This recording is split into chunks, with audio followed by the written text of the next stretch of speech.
Hey, good evening, friends and family. Today we're going to do something a little bit different. We're going to do an old hymn, and some of you may know it, especially if you're from more of a Protestant background.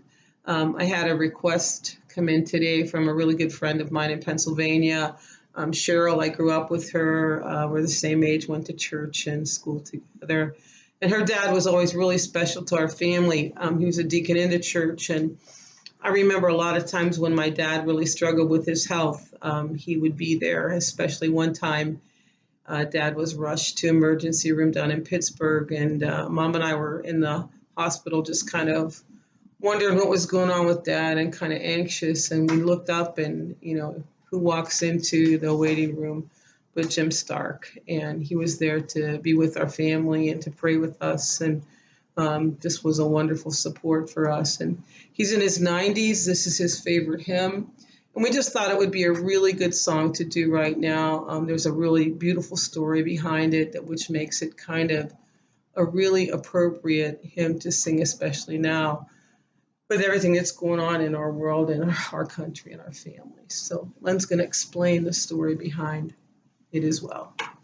The man who wrote the words for this, Horatio Spafford, was an attorney. He heavily invested in real estate, but during the Chicago fire in 1871, he lost a fortune, and unfortunately soon afterwards lost their 4-year-old son to scarlet fever. He helped with the rebuilding, and after a while, he and his wife and 4 daughters decided to take a vacation to England. So they got to New York and they were boarding the ship, and he had got an urgent message that he was needed. So he was to stay behind, and after putting them in their cabin on board the ship, said goodbye to them. And unfortunately, their ship with his wife and 4 daughters struck another ship, and in the tragedy, his 4 daughters did not survive, and his wife was found barely unconscious, clinging to a piece of wreckage. So when she got to Wales, she cabled her husband, saved alone. He boarded a ship immediately, and as they were approaching the spot where the tragedy happened, the captain alerted him to the spot, and he said to himself, "It is well, the will of God be done," and then later penned the words. Ironically, the melody for this was written by a man named Philip Bliss, who himself was soon to perish along with his wife in a terrible train wreck in Ohio. It is well with my soul.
Father, the trials should come.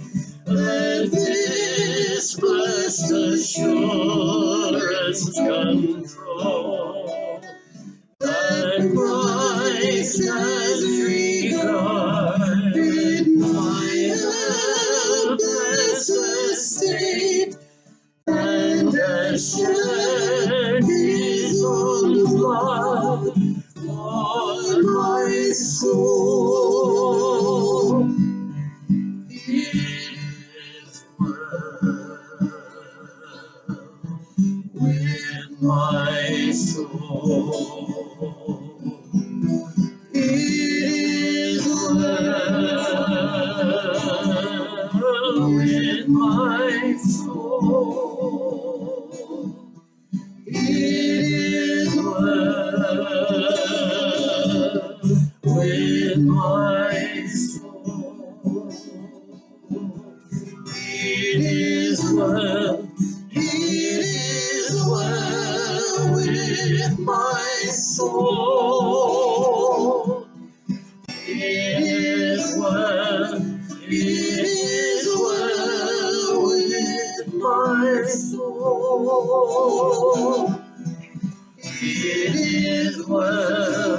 It is well with my soul. My sin, oh, of His glorious heart. My sin not in part, but the whole is nailed to the cross, and I bear it no more. Praise the Lord, praise the Lord, oh my soul. It is well with my soul. It is well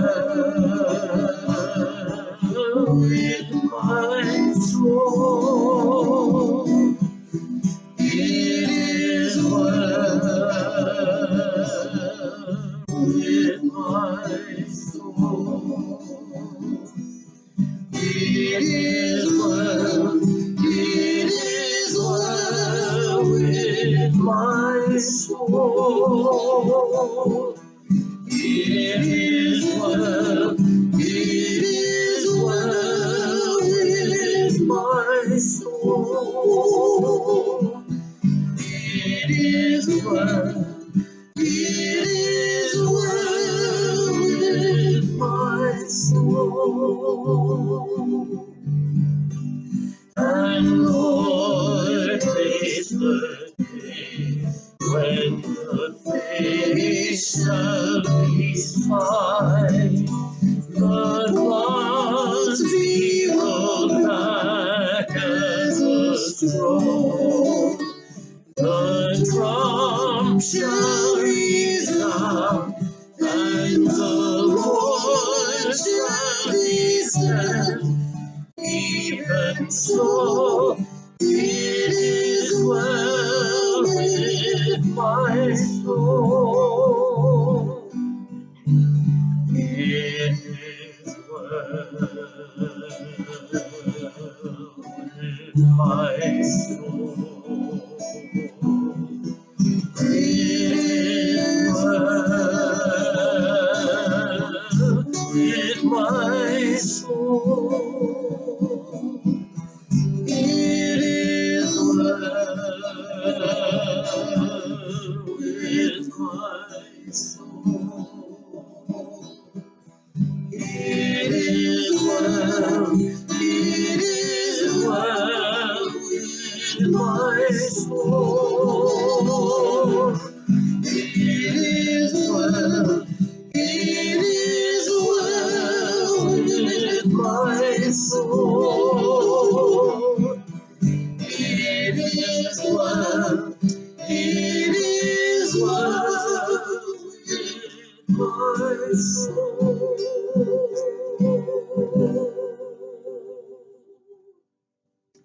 So I hope you sang that with us, and I hope you prayed that with us during this time when our souls are stirred with so many things that we can rest and be assured of the presence and peace of God, that all is well. Thanks, guys.